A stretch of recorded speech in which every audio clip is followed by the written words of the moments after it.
Good morning students. Ariyama ज्ञान संबोधि में आप सभी का स्वागत है। आज की ज्ञान संबोधि में हम हिंदी वस्तुनिष्ठ प्रश्नोत्तरी कक्षा 12th पर चर्चा करेंगे। पहले भी 2 सीरीज़ में आपके पास भेज चुका हूँ। ये तीसरी सीरीज़ भी हमारी हिंदी वस्तुनिष्ठ प्रश्नोत्तरी पर ही आधारित है। जैसा कि आपको पता है, इस वर्ष बोर्ड की परीक्षाओं में 50% तक वस्तुनिष्ठ प्रश्नोत्तरी ही पूछी जाएगी। उसी चीज़ को ध्यान में रख करके प्रश्नोत्तरी तैयार की गई है। आइए हम अपना कार्य शुरू करते हैं। पहला प्रश्न देखिए। पहला प्रश्न जो है, आपको पता है, काले मेघा पानी दे पाठ चल रहा था, उसी में से आगे प्रश्नोत्तरी है। हर छठ पर लेखक छोटी रंगीन कोलैयों में क्या भरता था? वो भूजा भरता था। भूजा हम कहते हैं भुने हुए अनाज को। भुना हुआ जो अनाज होता है उसे भूजा कहते हैं। और हर वर्ष जो है लेखक अपनी जीजी के वहाँ जो है छठ के अवसर पर उसकी जीजी उससे जो कार्य कराती थी, धार्मिक कार्य कराती थी, उन धार्मिक कार्यों में जो है उससे पंजीरी बनाने का कार्य लेखक से कराती थी। और जो है वो भूजा जिसको हम भुना हुआ अनाज कहते हैं, वो छोटी रंगीन कुलैयों में भरता था। अगला देखिए, काले मेघा पानी दे पाठ में किस लोक प्रचलित द्वंद्व का चित्रण किया गया है? तो इसमें द्वंद्व का चित्रण किया गया है विश्वास और विज्ञान का। क्योंकि जो जीजी का विश्वास है कि अगर मेंढक मंडली पर पानी डाला जाएगा तो बरसात होगी, इंद्र देवता प्रसन्न होंगे, इंद्र सेना प्रसन्न होगी तो इंद्र देवता भी प्रसन्न होंगे। लेकिन लेखक कहीं ना कहीं आर्य समाजी विचारों का है और वो वैज्ञानिक दृष्टिकोण को महत्व देता है। उसको लगता है कि जब पहले ही पानी की कमी है तो हमें पानी व्यर्थ नहीं करना चाहिए, क्योंकि वो वैज्ञानिक दृष्टि से चीज़ों को देखता है और उसके जीजी जो है वो धार्मिक दृष्टि से चीज़ों को देखती है। तो काले मेघा पानी दे पाठ में लोक प्रचलित द्वंद्व दिखाया गया, विश्वास और विज्ञान को लेकर के। इन दोनों का चित्रण है। अगला देखिए, पहलवान की ढोलक।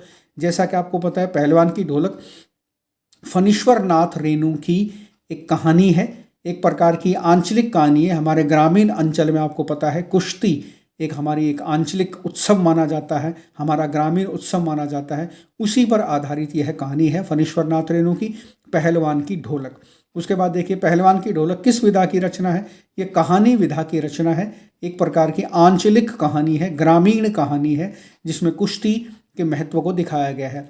लुट्टन कितनी आयु में अनाथ हो गया था? लुट्टन 9 वर्ष की आयु में अनाथ हो गया था। आपको पता है, पहलवान की ढोलक पाठ का जो प्रसिद्ध पात्र है, मुख्य पात्र है, वो लुट्टन है। वो 9 वर्ष की आयु में अनाथ हो गया था, उसके माता पिता का निधन हो गया था।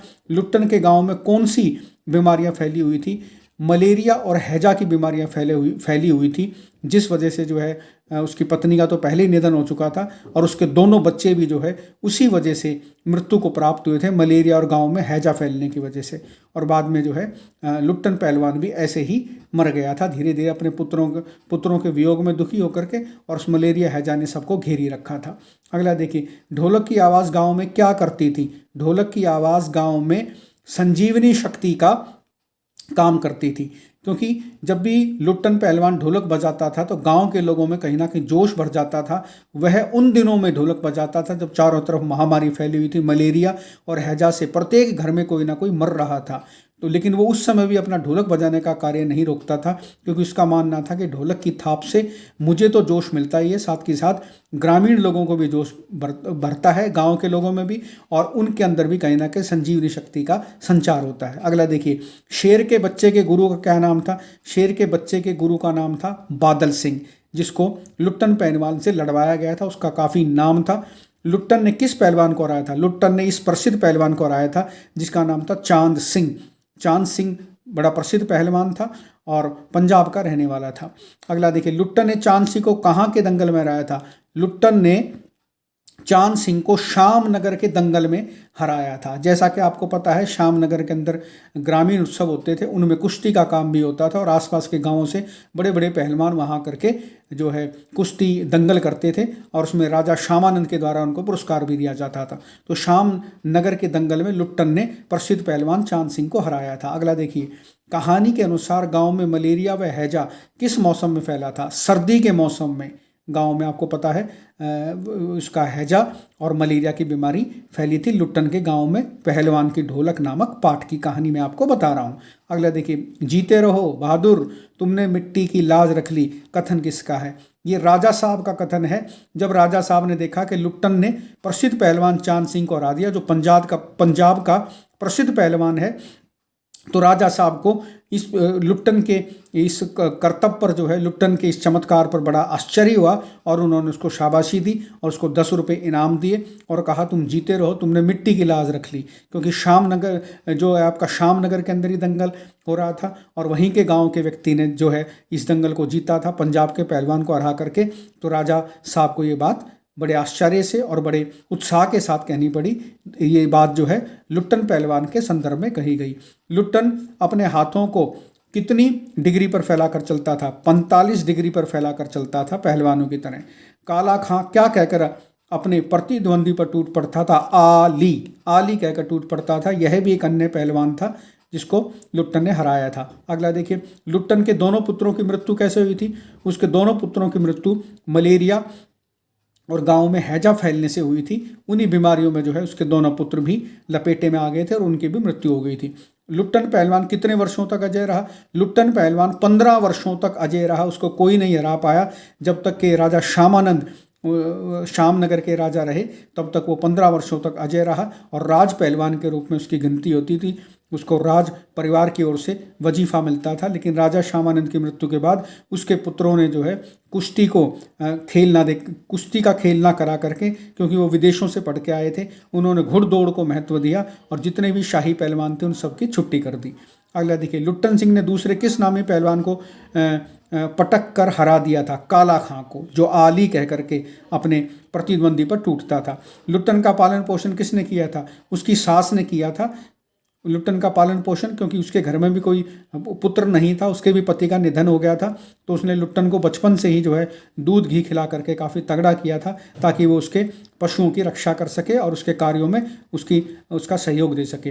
पहलवान की ढोलक मुख्य रूप से किसका वर्णन करती है? पहलवान की ढोलक लुट्टन पहलवान की जिजीविषा और हिम्मत का वर्णन करती है। जिजीविषा हम कहते हैं जीने की इच्छा को, और हिम्मत उसने, आपने देखा कि वो जब गांव के अंदर महामारी और हैजा भी फैला हुआ था तब भी उसने जो है ढोलक बजाना बंद नहीं किया था। उसके दोनों पुत्रों की मृत्यु के बाद भी जो है वो ढोलक बजाता रहा था। तो ये अपने आप में कहीं ना कहीं बहुत हिम्मत का कार्य था जो लुट्टन अंत समय तक करता रहा।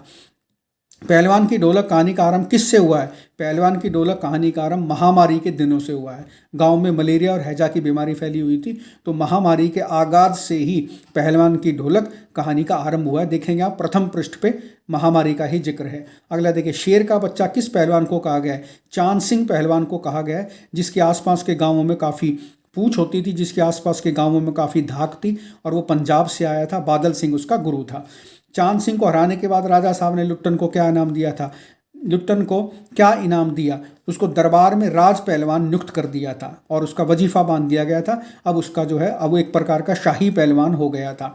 लुट्टन को सिंह नाम किसने दिया था? लुट्टन को सिंह नाम जो है राजा साहब ने ही दिया था। लुट्टन सिंह कहने लगे थे। जैसे शेर जो है जंगल का राजा होता है, वैसे ही वो पहलवानों में एक प्रकार का उस समय का राजा था।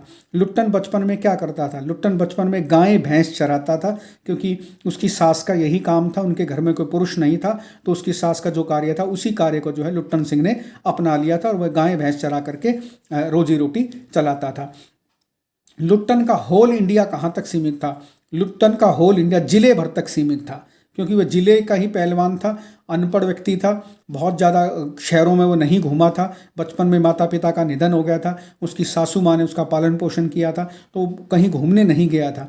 इसलिए होल इंडिया का मतलब उसका जिले भर तक ही था, क्योंकि वो जिले भर में ही घूमा था, आसपास ही घूमा था, श्यामनगर तक ही उसकी दौड़ सीमित थी। इस कारण उसके होल इंडिया का मतलब जिले भर तक था। अगला देखिए, श्यामनगर के राजा श्यामानंद किसके शौकीन थे?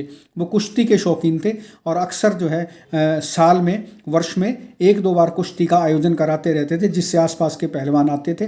लुट्टन सिंह ने भी वहीं कुश्ती में भाग लेकर के प्रसिद्ध पहलवान को हराया था, जिस कारण से चांद सिंह को हराने के कारण ही उसको जो है राज दरबार के अंदर शाही पहलवान की एक प्रकार से नौकरी मिली थी, उसको शाही पहलवान का ओहदा मिला था।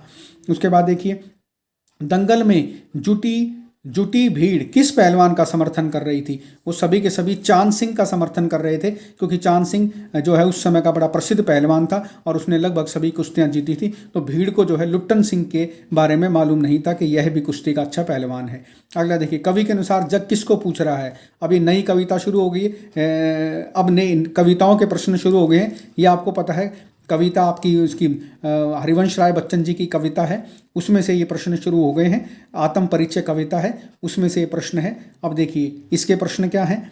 कवि के अनुसार जग किनको पूछ रहा है? कवि के अनुसार जग उनको पूछ रहा है जो जग की गाते हैं, जो जग की गाते हैं, जग का बखान करते हैं, संसार तक ही अपने आप को सीमित रखते हैं। संसार जो है उन्हीं को पूछता है, उन्हीं की जो है उन्हीं का सम्मान करता है। अगला देखिए, कवि किसका पान किया करता है? कवि स्नेह सुरा का पान किया करता है। प्रेम रूपी शराब के नशे में वो सदैव मस्त रहता है। उसके लिए प्रेम ही एक प्रकार का, स्नेह ही एक प्रकार का नशा है। कवि किसका गान किया करता है? कवि अपने मन का गान किया करता है। वो अपने मन को प्रसन्न करने के लिए ही कार्य करता है। वो अपने मन को प्रसन्न करने के लिए ही काव्य की रचना करता है और वो उसी का ही गान करता है अपने मन को प्रसन्न करने के लिए।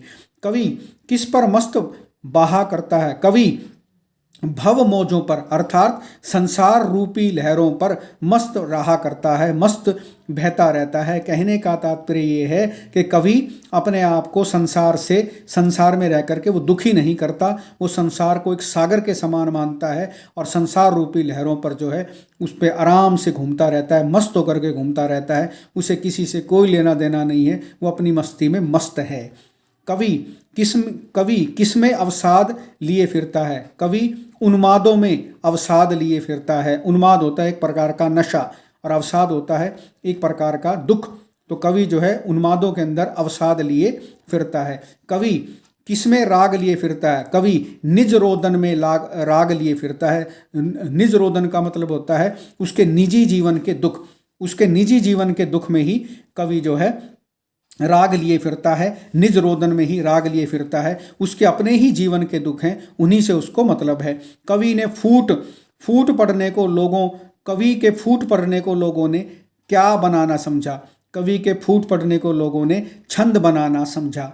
कवि के फूटने का मतलब होता है जब कवि कोई गहरी अनुभूति करता है तो उसे छंदों के माध्यम से, उसे दोहों के माध्यम से, उसे कविता के माध्यम से लोगों के सामने व्यक्त करता है। तो कवि के फूट पढ़ने का मतलब कविता की दृष्टि में अर्थ है छंद बनाना और समझाना।